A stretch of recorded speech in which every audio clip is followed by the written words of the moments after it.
Ministry of Education undi munsi ebyenyegesa. So tugulu mundu gokubanza kumuleta. I know abatanu baturora program eton following. You have seen him before and he's such an informed person. Ine obongo wechikacha haiguru I believe.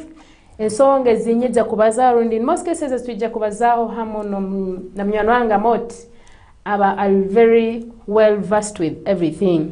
So ntubasima mwebale kubaho naja kwa naye yanjura nabagambira briefly amabarage and then I will introduce to you omurama gwa kirokinu nuko atwereze highlights and ebintu ebindi.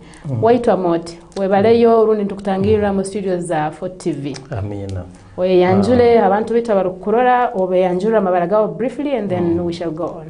Otyo muno my daughter AGGIE ni kusima muno na management ya Fort TV amabara ni nyowerwa bwogo James Bond twina tumusaija mukuru nyina abana nabijukuru tumusomesa nakasomesa emyaka 13 kandi nisima abahuliriza baitu nywena kandi nywena our viewers abakira muno kuteka Fort TV kandi nyikiriza na kiro kinu tugenda kukanurura hamu abo burungi bwo kwikaza hensi yaitu hamna abantu kwikara mbumu otyo muno mutekanza program.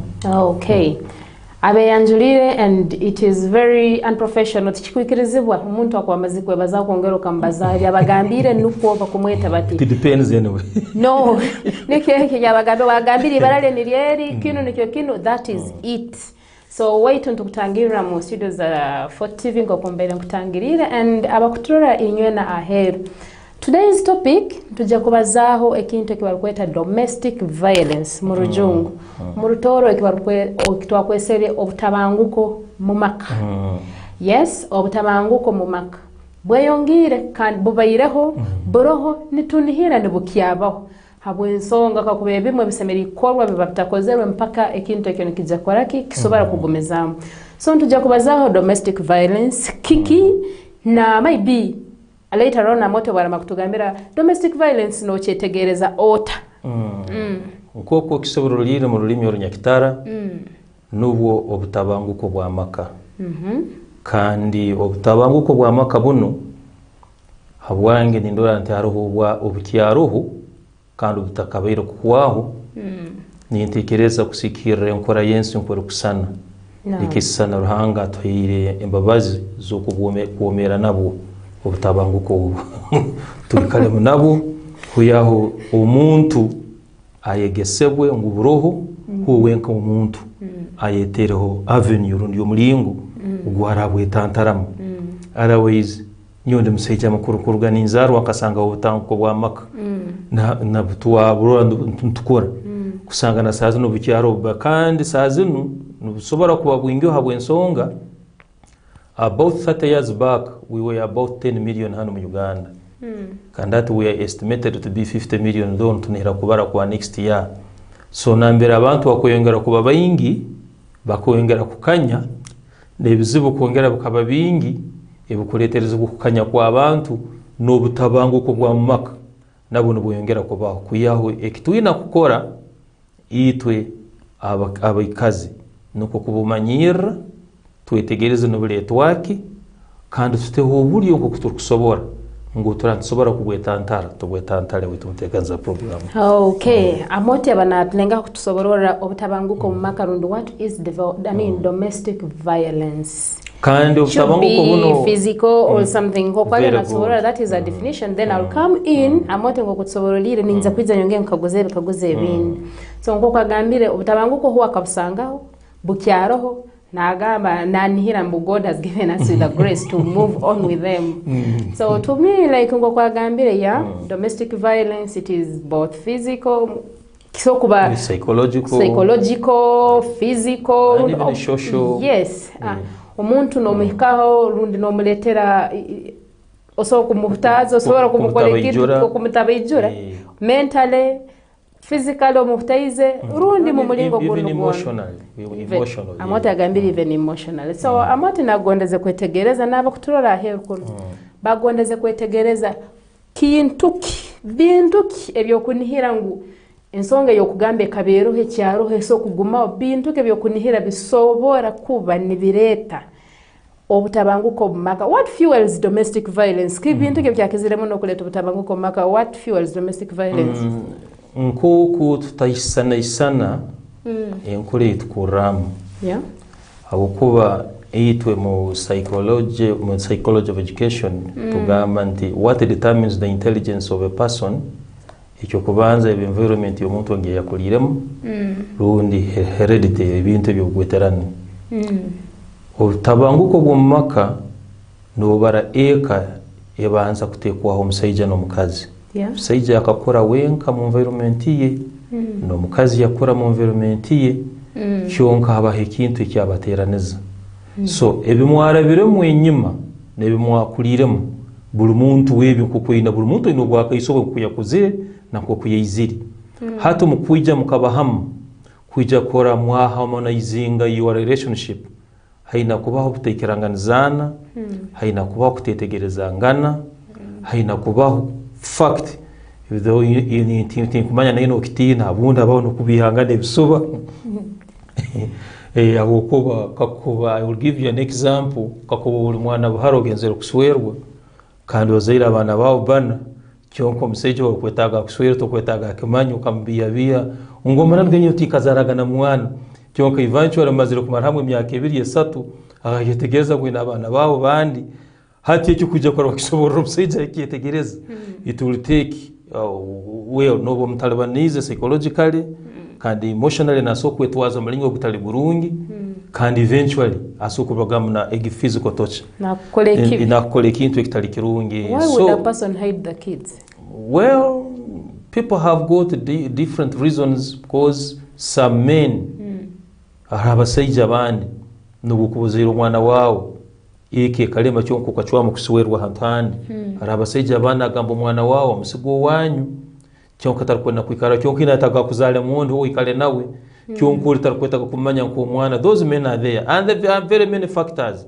Ensonga yokubanza eyokuleta obutabanguko nuko abantu kutaberangana bamanano eki nikireta obutabanguko ensonga yokubanza. Ensonga ya kabiri wiro buno eyabingi bakoruraho actually so many people niyo bakudeterminingira ho marriage eri nsonga ya obuburwa runa nakuwesera obunaku kakuba eka ijura mu obunaku omuntu akesanga takusobora kwehikiaho byone byakora muntu wundi natunga kyonka atakubitunga ekyo hati egini yabiri ensonga nkuru kandi ira naira abantu no batandika geka obundi ekintu kya obunaku tabakiruraga nk'ekikuru betwijuka nti society has dynamics biro binu ensi ehindukiri no mwana buhara nawe wakona itagagenda kuswerwa hakina itago omusajja abaine omufwalisi abaine okopo kabisatu ni abaine henjo etekanizibwe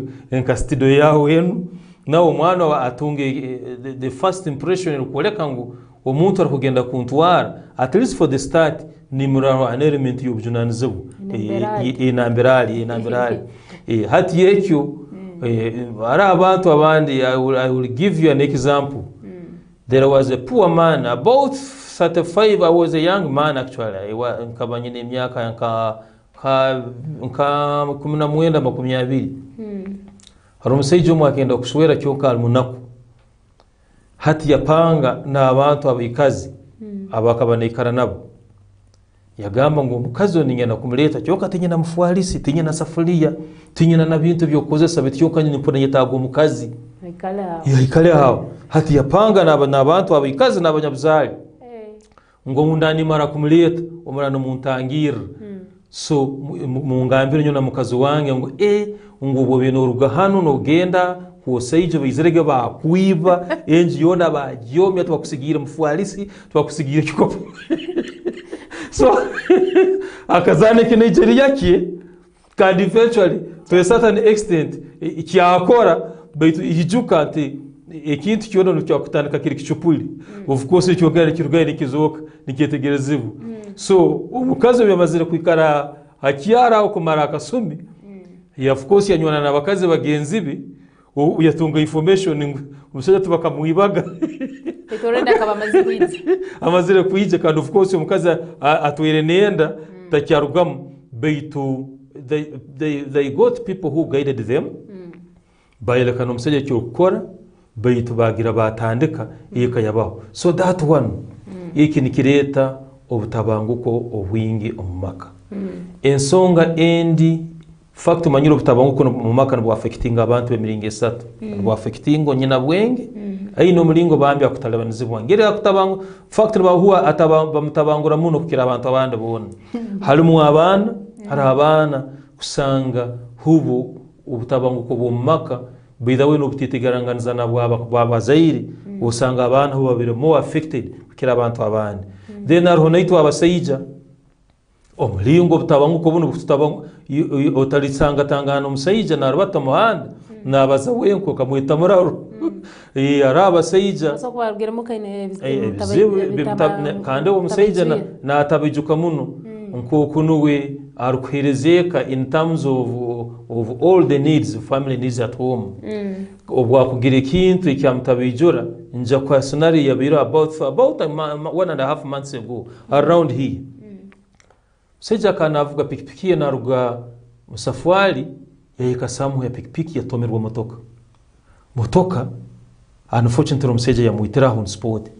Hati abali bakwasire simoye bahurira omukazi natira asimo yamufu ngwiyo baitu kabakyo gwa malayo hati oboliyo kunasaza tokatahira notasazenga ngwiyo wa satanic cyoka mukaga gwikiro ubaru kutere simo akozireke afira hati nubo wakasire simo agamba kandi omuntu okutera accident kayamutera no kufu afira nsera kutura mutwara buhinga mu mochari niwe yatanike mawenya abaranyo baitu ekigambo bose abantu bacyuriye kandi abacyurira bakibaza kujya kora wakibayihama uko bacyuriye.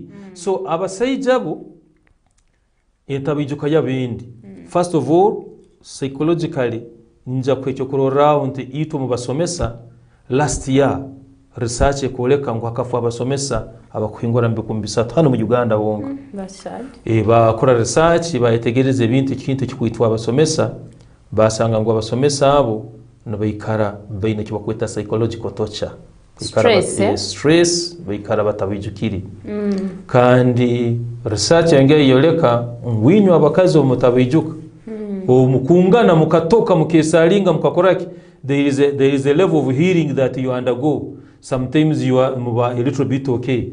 Baitu abasaija bayikara bachulire bayikara bakizere chai na munywano wange se bagamba problem shared is a problem. Hat men have limit in terms of sharing their issues and problems. So eventually abasomesa abo kunyigirize bwoku okwemo etunturo ogu ogunya kulemu hatsazo no buburu wasazo ni economy kwa yemerire kireteriza abasomesa tuno bwa kwatwa homuswija na iwa pressure na iwa musukali na bintu ebinde ndwale zindi na malira tugenzireho. So domestic violence habasaije ebire nyingiho kandi kiyaba unfortunate ngune bimwe bitongole ebimu tinukugamba byone ebimu bitongole ebikurwaniro bwabe bw'abantu kurenga kutangira yo this kind of domestic violence bikizere muno kuhuririza abakyara na abana kyonka abasaija tubahebwa avenue yokwetegereza nabe bakurabamo kandi nicyo kurora ikindi cyo kurora nti habireho kupromotinga rights za a girl child kyonka bayebwa a boy child. They forget there is no way how you can talk a girl child whatever is a boy child. Society ubwirabiri yokwikaraho as much as a girl child atekokufibwa a boy child also must be given a priority. So no sanganti that kind yokutamanyira abantu harulengo runyakuru justified kandi rubinganiza nakyo kya promotinga domestic violence hata okubazayo yumumaka enyakuli mu bunaku enyaku fact yukiro bwing hati ensonga ende yakabiri timanyiri nyumara makagiro ziri ireserwe we call it unfaithfulness murutoro obutali bwesebwa omuntu kurwa mu bwesebwa taro kintu waitu mtekanza program ikisoko tabejura omusaija rundi omukazi kakuba one of the two are very unfaithful. Ngo nakugambira hato ye mu cyaro rukurungi mwebale ngo yo gukwana nagenda yota kamwetegerezaga n'abacyara bandi nkabo basatu somewhere Openness, hati omukazi kakubali kimanya ego asokoba ataine ground ya evidence kujja kumsikiriza rundi kujja kumumotivatinga to approach the husband but habukuba ji ground takagitungire na ikara mundu kwa kozereka anyigiriziwe ikarine kihoya sono yino ikarine mbaga mundu kandi if the woman doesn't share that issue with another fellow woman aja kukuzira mukutekereza by the way you are not supposed to share anything to anybody you see you know very selective in most cases abe miaka in most cases kaposharinga no muntu we miaka egi naga hatu nusereke bajini bachakolea pia kandi let me tell you the truth kuikazaho eka te kuikaraho habukuba ngo haberemo only righteousness requirements zonka I want to tell you nkoko naronyo sazo no bwabanonterese mu nabangenzera haramuno mbere ndikigoyera haro mugurusi Abdul Bambi aho muhira mukama mu cyumuro cyo businga so hati obur kuba noija na stress yegyo obukugenzera harano gamba nti as long as I don't trust this man iwo nko mukazi nibaleba no yanuka bagamba bacho bwaki nibaleba no hwawo kandi kakubotegera abazeire undi abanywani abasokura kwitegereza bakagamba ngo omuntu ono no bwara batarukobaza einekiro kugenda maiso mbomezebwe bakakonyera mananu garuhanga nibara no huwa nibara no huwer biro bino abantu basokutekereza ngo wagwerwa endwara zimwe zindi ziziri yet oinekyo kuraba mu iwe nko omuntu ekinse cyasobora kwitegereza then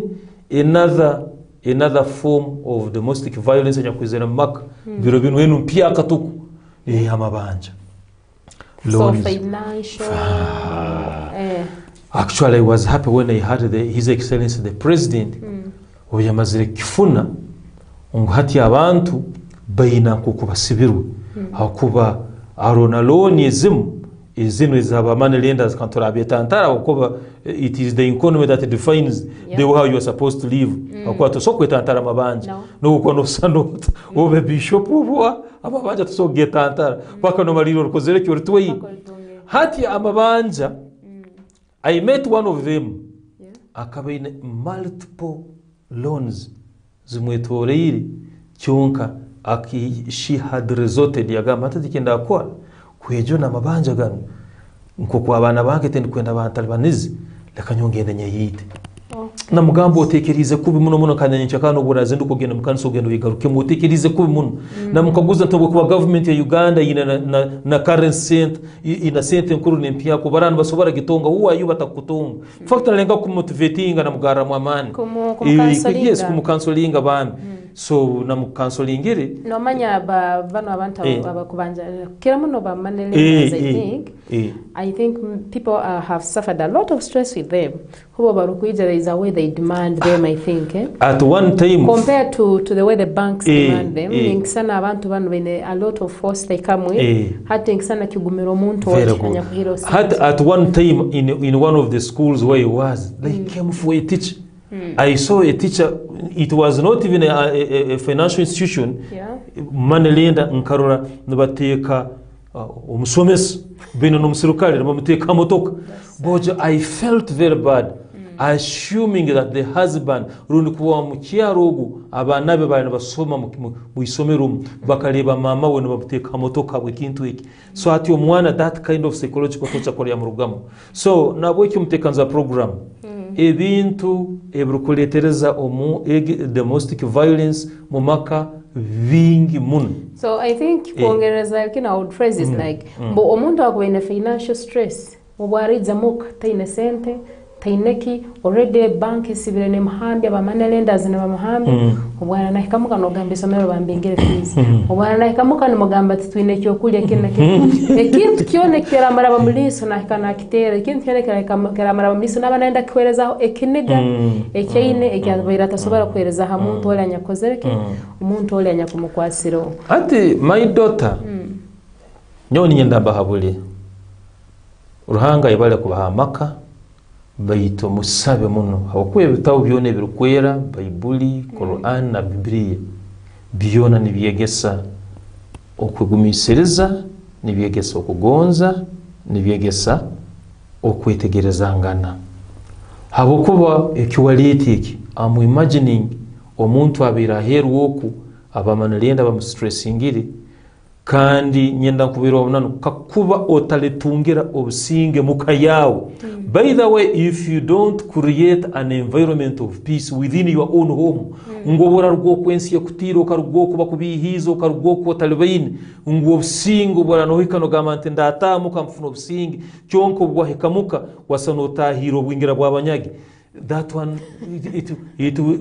all other levels of violence which are kwazihingwiro hata nja kwero na physical eja kwizera kimanya kuli physical nja kwecho kurorao omusaijo bwara batalibaini yarugwa heru kuyeje nyetago bwara hekamuka yasanga yo mukiyara entangiro mukiyara mutangiramu webale yobojo munyoro ego nimanye bintu bigumangaine kaste kitoke cyitukiroho abana baitu ruhanga bakwatirire kandi I know why you are laughing though I don't want to be picked.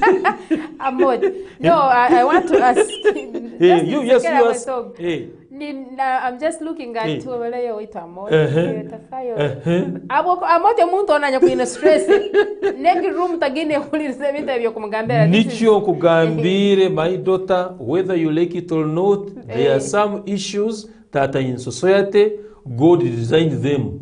Kura ngutuzomereramu kwa it is us kutekaho umulingo ugutorazomereramu kandi tukikazaho obusinge tukikazaho engeso tukaguruminga tukakuzabana umulingo gukutina ruhanga kandi zitarugireyo zikoleke kisani ekinde kitali kirungi habo kuba would imagine icyo koraye kinkwiro oli atungira accident yafuire yoli no kunganira hasimu yomufu kyonka the well wishers the good Samaritans abakwenda kukonyera nabahurra tono kubalizamu hati nabo bakwatwe kinega nibakuzimiza nibakuyelekima makuru fast and gasono kukabi so hati kakuva omukiyara arukugenda kushuwerwa nikyo haberaho bano bayisenkatabana bayisenkatabana omulimo gwabo tunugukoleka omwisi cyo kwasemiriye kugenda akiyotwaza mumaka nebindi bayisenkatabana bongera begesa abana ngo iro yu kugenda muka habokoroza hali musente hali mu ebintu oyina kwetegereza nti arona akasumi obwe ebintu ebikujja kwa bitaruho turozira abantu bayina sente nyingi bayina maka makot sente zuhwiro kandi ekikontalabanaza muno is haruho umuntu norora museja wabere ne sente kandi wabera zina abera naziko harundi abere na yes na kuyambira no sanga no yazinga mbo or like maybe yasabayo nkakinu kyokinu bamgambo yamgatinyene nanyasha mugamba tinyene this person eventually changes hata kumuwaleka I think wanataskwenda kumfaa ken nisana ndai kuskam hati we already have conclusions that a big percentage of some ladies abakwenda genda kusweru nibagenda kusera sente kindi kibaza mu TV tindi kwenda kweserikera tindi kwenda abantu kuntwara kubi ngo there are some people their motive ekintu kibakizeremo no kubasikiriza kwenda kuswerwa they are going to look for money and if that is the reason you are in a very wrong track habukuba yego hat sente zero yego noli yakurungi bitaso kuba henyikara habukuba henyikara as society has dynamics ngogo ina sente hati no sanga tzamuhwera ukimu ogwera marriage if marriage is determined by love was your love motivated by money nicho nukugambira nti mutakagenzire kutunga maka kugenda mu maiso nago muina kubanza kwikiranganiza ngo hati sente zero ntwegonza ozirbazuhwireho love yaitu erikaraho nikyo Christian marriage obabana bagayita abantu babagamba omukusemererwa omubujune omunaku no masege okwiki okufwa okuli babaganizamu but how many people have maintained that agreement abukuba those are sacred vows zo yatora maisoga ruhanga na barukwirama na maisoga abazayi but the fact is kakuba halija obumezi obwao butarakulesera uko bokajo motivating certain issue now it is not there but marriage has to remain now that one is not there will you stand firm ugambe ngunyo paka bayambaya nja kwikara mu marriage AGGIE nsima muno abantu abanyakwine byokururaho kandi batwegeseze kandi batwire byokururaho ibirungi kusanga ngo abantu bakabina sente batanga marriage yabo barolirangana bayegonza mu sente zabo ngo akasuma kabaho sente zabo wao bangira basigara bali yabo bamanyire na kuyabo kandi uruhanga yabayembabazi bayingira bagarukayo bayingira batunga bayingira batungura so marriage eyero kutandikira habintu AGGIE marriage obwire bwona negenda kuba invaded by domestic violence and nkokwa moti aliyo na kigambe like if you get into marriage no manya ngo I'm going for money or I'm going for business like some people state it omusajja ono aja kubasanga kugondezeku indeed ayehere kugonza no kwaka sente ke buli kyo kusaba na no mutomo gwe gwona nabayehere na manyambu omuntu ono kamuhe buli kimi kyone kiye kyari kunsaba sasha that nyenkyo bunandakini akimanya ngo at least when he had ampa wabatayine tamba bito bwiro boborahika ukamwoleka ngunyo hati obora botayine tindo omuntu ono asobora kwatwe kenega naye nuba nagamba yi all along I thought omuntu ntani mukore binte byobuntu at the end of it all oja kusanga ainekya you're torturing this person mentally that is violence itself omuntu ono owaliyo naraba mukinu is being tortured mentally at the end of it all oja kusanga nayo owaliyo naleta hemberegi all you are ending up akutaize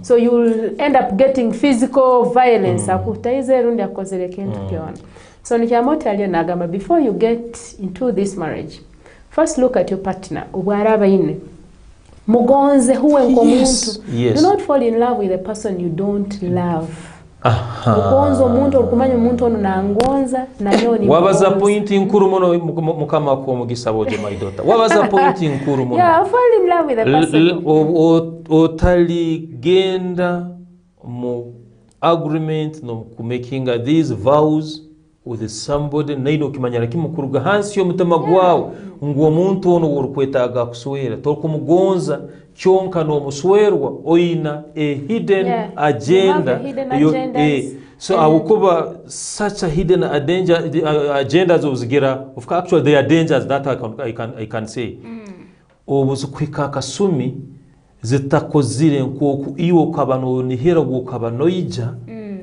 pako kugonza no butagonza n'aba domestic violence fall in love with omuntu orukugonza fall in love with the person that loves you make a family with the person you know you can sit and agree abo nsonga do not do things to please people out it amikoro we come to eat and go at the end of it all you go in your homes inywenka abo babiri you two with your children so just sit back and ask yourself will I stand this and that will I stand this person at innocent will I stand this person arwire omuntu ono kanimurara bozo nyoka kubata innocent eje nyindo yananga because at the end of it all this money is going to fade away well so I'm sorry I am an activist we always stay in society about story kezo bibaza muno fact mbamwikaliye mutebe byanyu byabakyaro oku I'm sorry to tell you this ebikaro nambira abakazi bakira ku expressing their views zikera kuba saloon zanyu abakazi there is one of them nkabanye no bundi nziri hagwenjura naikara nahuliriza abakazi nababaza arona rozete na mumara yimazima genyuna nahura nabaza ngunyogizire nyo wange mugonze ekikuru muno kimwendera kintu ikimu anta mwaka sente kange hasa zo musabireza saluni mtwali 5 yampira kimu 8 nyinki mwendere kibine ko ati nsoko bataniga nambugenye tiso ko byabalize kintu kinkaikara nagamba my precious lord if people ubaraba kirabo then the issue of marriage yujuke amaka marungi gano madam AGGIE nuguga kuri ibyali birungi then ibyali birungi nebitahemeruke no emeruka neta amagombora nagataha amasaza ama district neta ihanga neteka so yona no burungi bwayo nako kwerukusana amazima genyine etandikira mu muka so kakoba eka etaba well designed well planned kandi ekegesebwa kurungi nikyo nkoku more especially nkizirimo nokora mu programs zino webale kwegesa abaana webale kwegesa abakazi webale kwegesa ensi nkoko mu kwegesa abantu omulingo basimiri kwetwara mu maka omulingo basimiri ku behavinga bale mu bantu abaana ko basimiri kwetwara mu bazaire no bantu bakuru hati nimbasaba nekintu kino kya domestic violence na ky'abantu mutandike kibasorora kibegesa ngo kino ikintu kikayijensi wakabani hangwa kiri mu bantu kandi abantu nikitalabanizensi first and fact the maximum of it is death kiba mu bwisi. I know one of the men in sides mu western twagetaga west division yo omusaija akarugayo nekipanga mana yatematema omukazi nkikinyanzi yamutematema boza gusejo oli akansase ikintu yakozere nkahura na sasa muno hugenda kukaguriza ensonge yaletse kumukozesa ikintu iki it was just a very simple misunderstanding which obakwebalesera either ko mwahule rundo mukuru wedini wena bakagikara ekubere hoyi kandi nyo kino ikintu ekyanywe omuntu amazire kufwa ngo mukama nkwagondeze. I don't believe in that. Oli against your kubisomo nangwa no it's not God nangwa ruhanga ara ruhanga mugumana mujweteke ibintu kandi kuna utabirimu oli against yanyowaragi yanyo mukombuti yaginyoreke mutu maximum ya muita ngo hati mukama nkwagondeze nanko kandi ruhanga nagamba ngo tatamira hati wagenda watamira wagamba hati nuko yagondeze so tusobora kuri kintu cyona nyuma yo kuranga kimanze kutabuka no gambira abantu ngo mukama nkwagondeze nangwa oli akagamba moti ngo muntu asoko batanywa marwa ngo mukama bwakuba yagambire ngo amarwa ngo gana kwita nangwa hati such a kind of assumption I don't believe in them.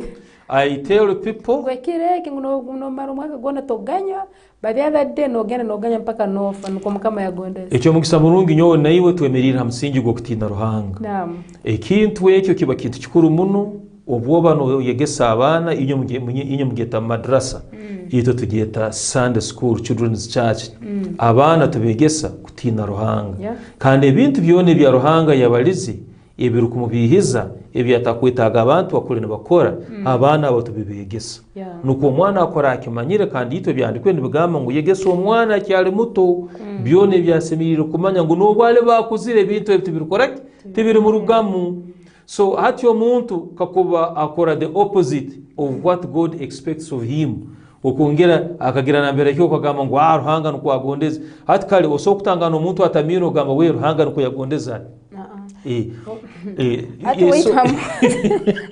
back to Brahma Gwito Mutabeiro, we are still speaking about domestic violence, circulator violence. Na abantu abakubera bamu bitutabalinza bita maka nibegara bita hansi yankora and what amote haroho ekintu kinkwenda kubazaho is like child upbringing haroho abana nakura nyina naise nakura narora nebarwana nebatemangana. What is your take about that? Because nyoni nihera no mwana kukura art. It is automatic that muka yaragenda mu. There are very many high chances. I mean, the chances are so high that domestic violence will still be in his family. Habokuba akuzire na korake, akuzire na akirwa to him or her. Kale to him na akirwa mbu kihikiro musaija kutero mukazi kihikiro mukazi omusaija bwarabagayizire kumurubatira kukora bino na bino I don't feel ashamed to give you my own experience because umuntu gwanjye guri kwegesa no kusobora abantu eximye gukora. I had a very very wicked misunderstanding with my own wife and we had our own younger daughter who was 4 years by then.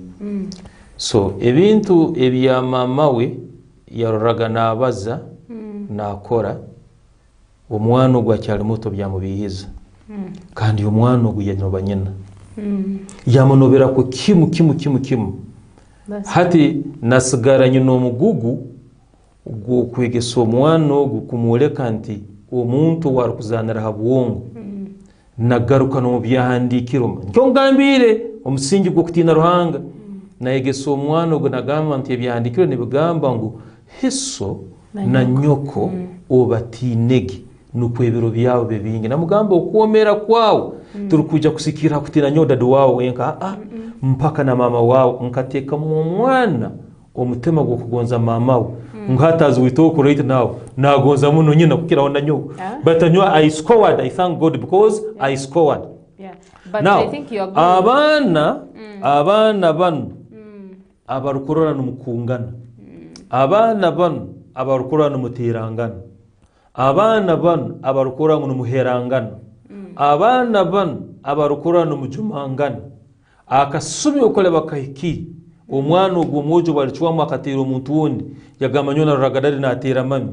Let me give you ekyokurorao mu masomero gona ga primary school whether government or private tutwikiriza mwana kuija isomero na amaru tutwikiriza mwana kuija isomero na amayirungi but in one of the schools where I was teaching omwana obusiki akaja na amayirungi yatandika kulya ubwo kabanali yes I'm telling the truth ubya kabanali yaho nabagenzi nabo batandika kulya then maybe teacher akatekereza abana bana either nabalya mberenge ro balyaki kugenda kucekinga kasanga omwana ne kipapuro namayirungero omwana nanyonyi hati twata omwana tumutwara mu office kandi ujuka abana babazamanano abana tababaza bisuba abana babazamanano omwana akatugambera ati nyowe ndora dad na mami no balya na nyowe bampa nanyo muko abantu bampa handia so kuja na mayirunga isomero nkali akaona bagenzi bange tinki bwine muki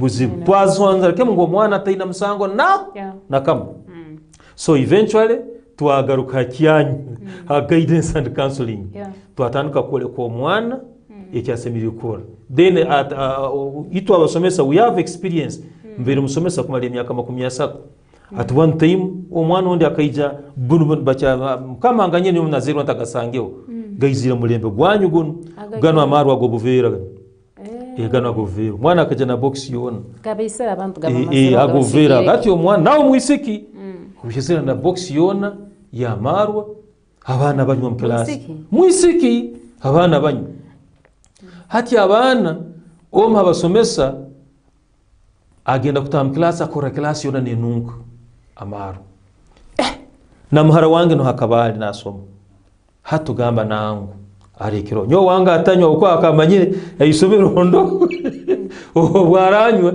nikija kumuletera tahariyatu yafuma ne yanyu hatukajya kuguriza tucyo mukisamurungu we discovered sanga box yero abali banywiroho bali baro bana kabasat bana bali bamazire kunywa akilasi yona so tukaguza omwana twageze kwetegereza twasanga omwana mama wine bar no mwana nabo mbara atunda kandi bale babana banywa omwana nawe sometimes nawe wakoraki nawe wanyu so byekirozire nikikorwa abazaire kandi bakikora mu nyamsana tuku so ati nawe omwana byerozire nkange nanye nsemeze mu abana bagenzi bange mu class cyonka tarukumanya the implication yari kuleta mu bana bagenzi be we discovered twasanga ndi omwana ogu no maisoga ruhanga teineki teina musango tuwa we guided omwana twamuleka yagenda maiso nasoma twaterera hatu wakizonzora ngu owireho kukuza abana ntubaterera kukora nigeso nungi twarura ngo nabantu abakuru benyine hati saza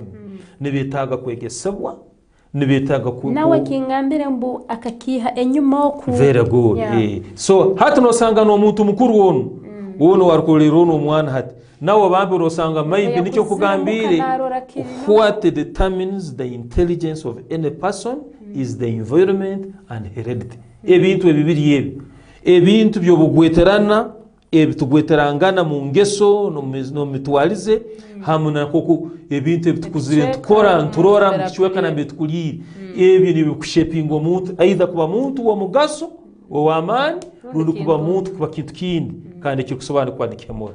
So that's what we are saying, that domestic violence abantu bona bemiringe esatu bona bagirimu one they cause it at a certain extent and on the other hand they are affected by it. So they all can cause and they all can be affected. So okuba no addressing amaka you first of all look for the cause na mbere rugiriri. Secondly no yongero okonyira naba who will be affected by it oboleke mulingo so ekyo ko rawo baro asokuja na gamba bitu michara wangu nganyire kugambira oli mudomadomo nukuruta no gamba obonga kandi abati no gamba nayo oli kidoma ito ko yako wadomiki. Yes, and now I'm giving this one because ito abasomesa to ebyokurraho sobora kwegiseza omuntu kora wayihamwe ikintu yakitegereza hati umnyoro waso kuja nagamba mu cyaro oli kidoma doma hati nayiwe no mugaruka muno gamba mnyoro ndani kidoma doma nayo oli kidoma doma. So hati yo ukakubola akagamba yo ito toro bagamba nti gunsingire alihabiki amaka galindwe ndomo ngwe mpaka itekwa babi hati ko musejja kugamba ngoli kidoma obu kuba omuntu arakwetegereza bwangu no soko kagozo musejja onu kujja kungamba ekigambo eki amanyisize eki agenderire eki hati obu wali mugezi itogaruka mu chuliera olinda environment yete owagamira mugenzi omudomadoma no wachulire omudomadoma no owarukubaza n'omudomo hati owachulire mugezi muno habuko omuntu wachulera otangira y'ebintu bingi muno toro bagamba ngo ebifwera munda bisemeza amalembo. So iwe nobo oli muntu ajya kulinzira obusinge wachuwamu wachulira bayituka kwa mara kinaga ogamba nkadomera nka obundana omudoma abadoma baswerangana omudoma first class niyo ole mudoma hati ekikurugamu narugamu ekintu ekitali kirungi. Okay, program yetu nekyagenda ino Hafort TV no mugenyi wange mu studio Amote omusomesa Rwabogo ntubazaho tabanguko maka rundi the causes of domestic violence. Ntusaba mutwikirize tugendeho mu karango kataito tugendeho mu burango bwa bakama baito dakika M2 and then producer will put us back tugaruke mubeho mutarugaho mutulindire a short break and we'll be back.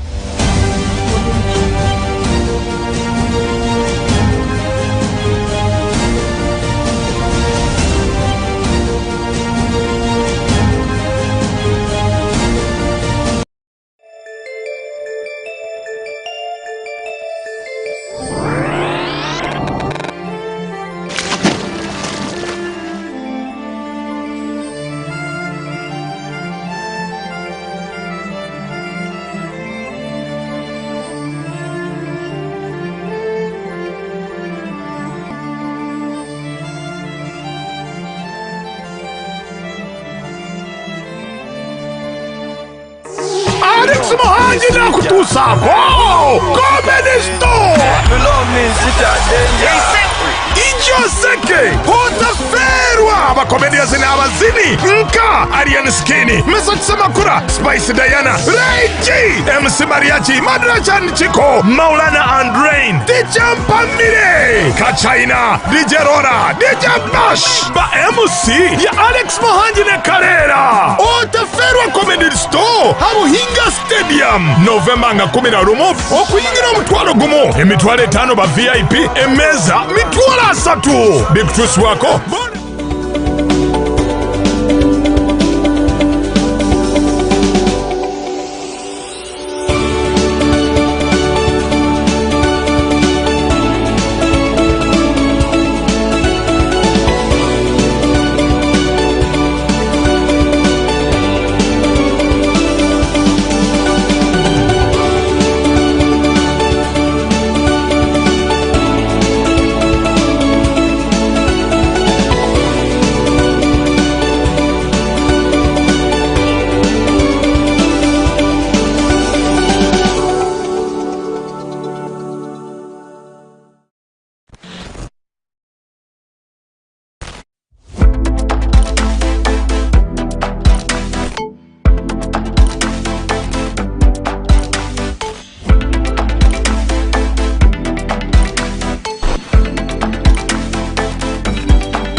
Tubatangira mwebale mbulango bwaitu wabakama baitu. Thank you so much for being on. Mwebale abanyakuroho.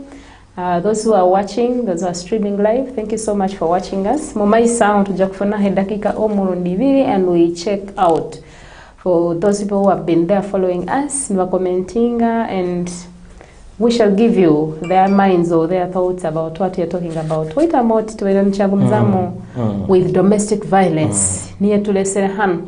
Kusaba ohereze bajeta wrap up. Sana kufunza mu ensonge mu 2-3 and then we can see kweyongera how. Otyo muno waito mtekanza program. Yeah. Ekyokubanza mu domestic violence. Tuina kutaho bulyo okugitangirayo.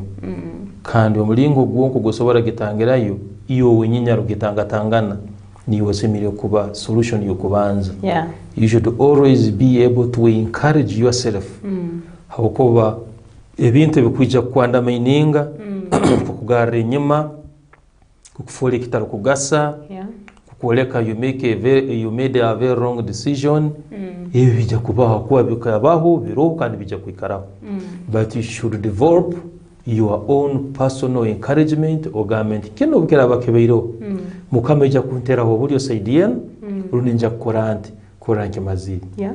Ensonge ya kabiri kusoborora abuliza bayito, excuse me, niyo mu bantu abakwikara hamu babiri where domestic violence asobora originatingera. We should learn to communicate to each other in a very humble way. Omulingo kwetegerezangana kandi omulingo ogutaleterengana okutuntuzangana. Nkokali amoti bagambire ngo bwara banotwara muko omuntu make sure omuntu owaine is your friend. Try to make the person you're dating your friend. Nikikugumera muno munywano wao kumukyaho kumusasa. So this before you hurt this person, you'll be like, this person is my friend. Would so you hurt communication is very important. Yeah, friendly one. A very friendly one. Yeah. In fact, I agree with you because you came out with a very wonderful point. Before you declare somebody to be your partner, that person must be your friend first. You should believe beyond doubt that the person I have gone omuntu untuirun omuntu mugenda kwikara nawo. I thank God muntu ono munywano wange. Ngoro tule batutungire tuliyegoza na munywano wange. Obale balinye kale kututuntuza tuliyegarra mu amani nyowe na munywano wange. Ekikuru mu communication is very important.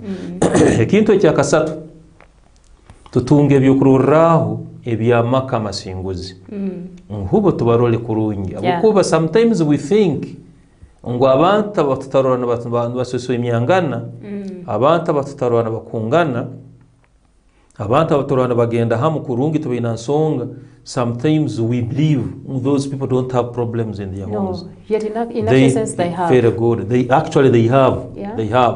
Kuya twenda tubakaguzi bafueke our role model. Yeah. Nguhubo haiguru yenye kare zinyakuri maka ubuzira baziriyo nabo bitangatanga yini.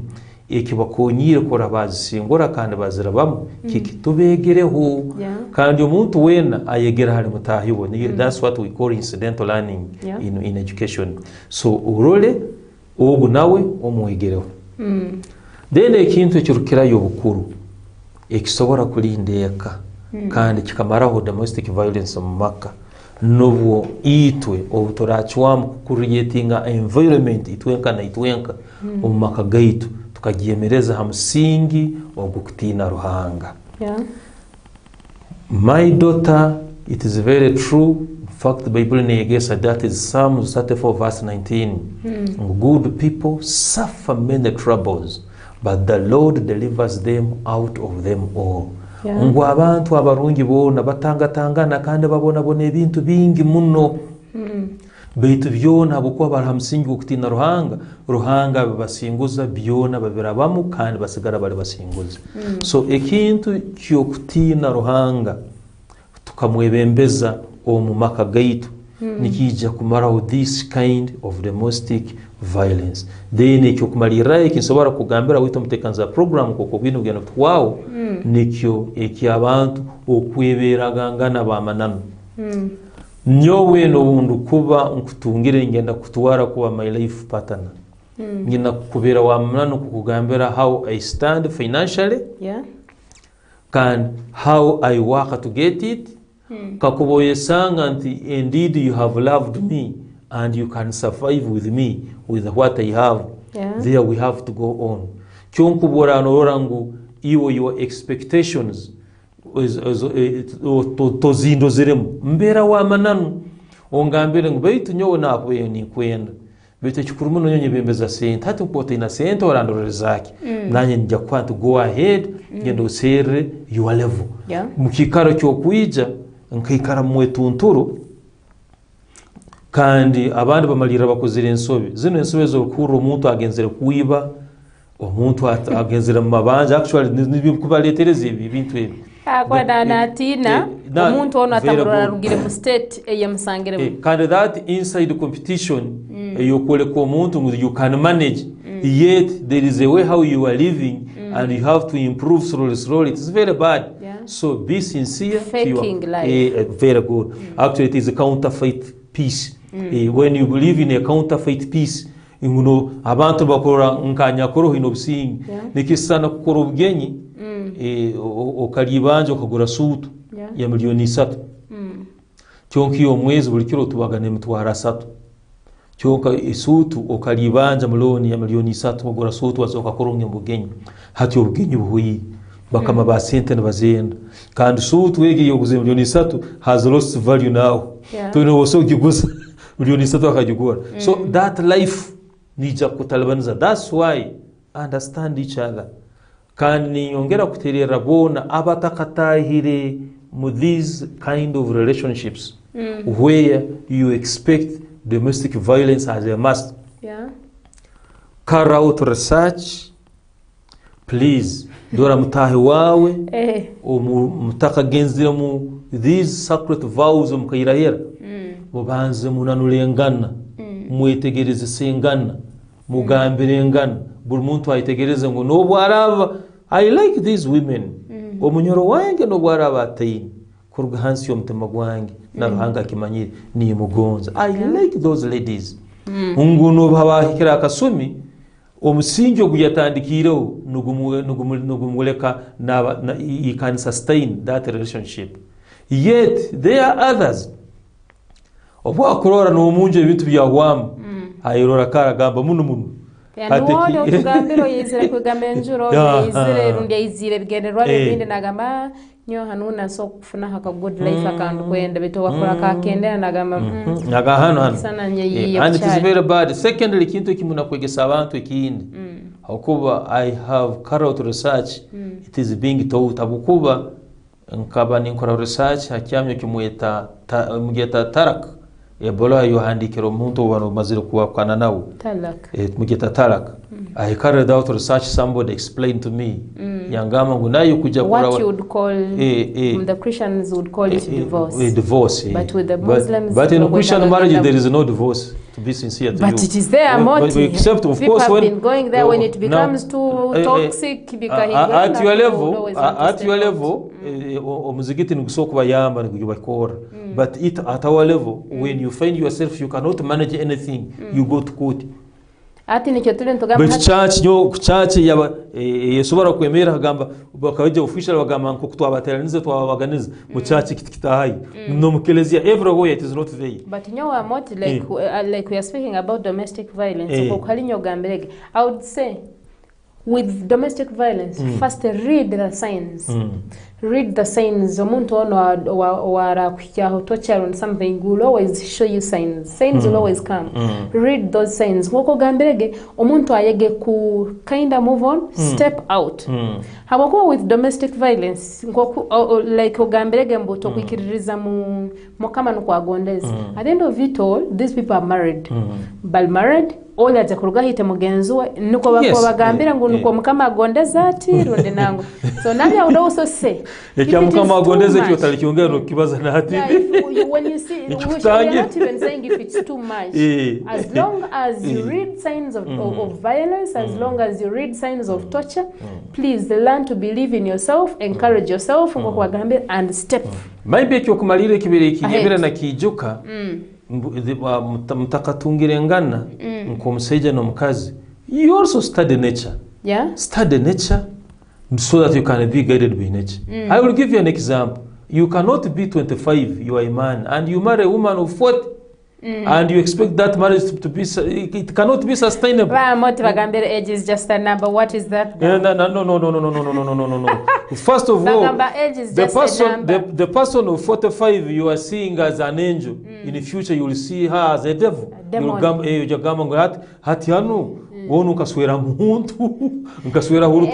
this woman still will also have that owning you. Very right.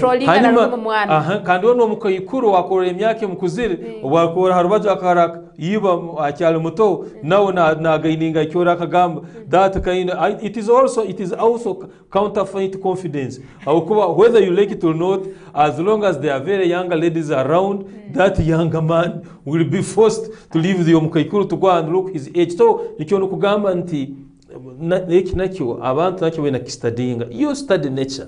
No kwa omukazi kikuyamba bwala mukuru ndio msaizi olukuru ibo mwisiki we myaka antaitomono, you will always have that inferiority complex no gumoyira likiri hatubamutwara. Now for example, at my age I cannot marry somebody who is below 45. It's not my age. But as though you can get 20, how my daughter is 26 and nyonga ke mutwe. Some of us will respect our age. Nikyo no kugamba nti people should also study nature bagitegereze kurunyi no no swera oteija kukusa umuhanda go kuswera to create your own domestic violence. Hakuwa neno kirora wono ukono murora nora mama wao nora mukazi wao nogama mama hakacyana muto umuntu akabaki.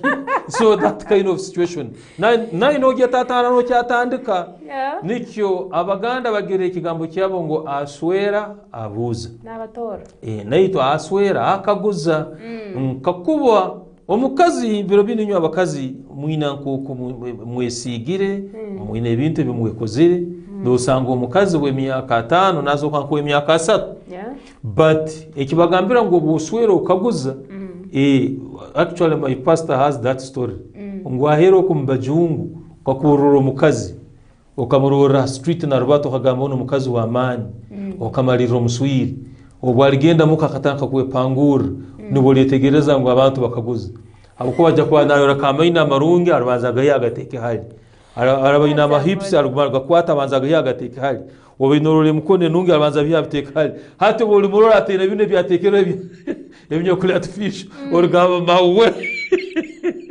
So that's why nti bagamba ngo muntu okaguzegi banzo itegereza omuntu orole oyitegereze ebi byona nibukonyera kutangerayo domestic violence. But now nambereri sazo nambira because they already it is there actually we cannot deny it na nambereri still akyaroho avenue akyaroho obwire kora twagitangerayo it is not too late actually kora twagitangerayo kandi abantu bayemera mu businge kandi bamusenje okutina ruhanga. Okay, so abakutorora inyo na heru, thank you so much for still being on. Mwebale kutorora mwebale kuba mcyaroho.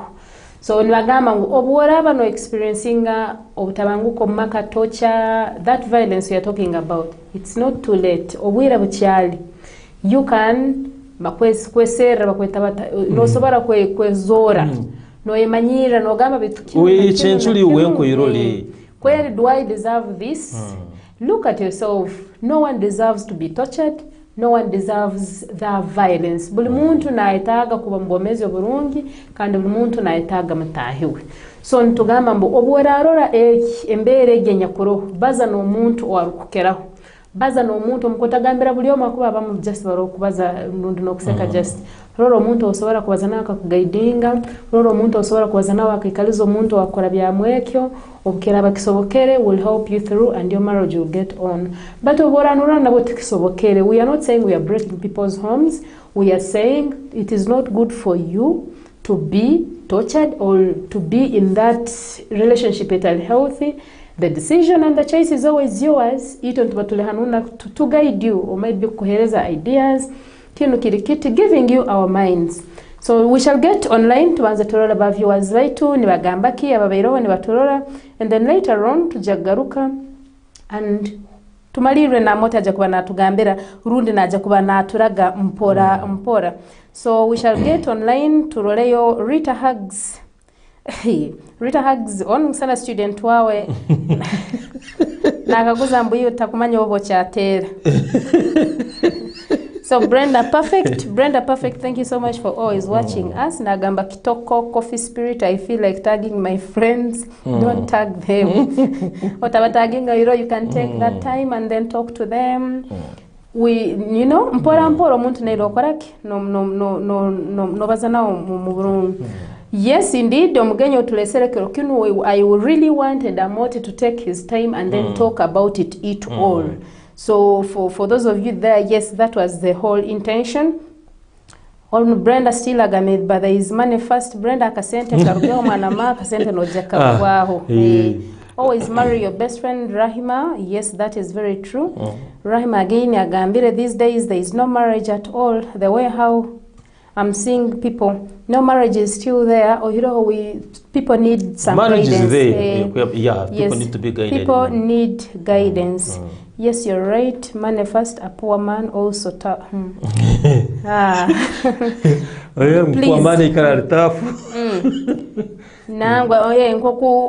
Domestic violence won't end today or tomorrow. Yes, it has been there before, it is here today, and it might be there again some other day. It is about you. Wetegereza kike na kike kinyakulia maisorita AGGIE Ntukusima for always watching. Brenda Perfect na Bandi Rahuma.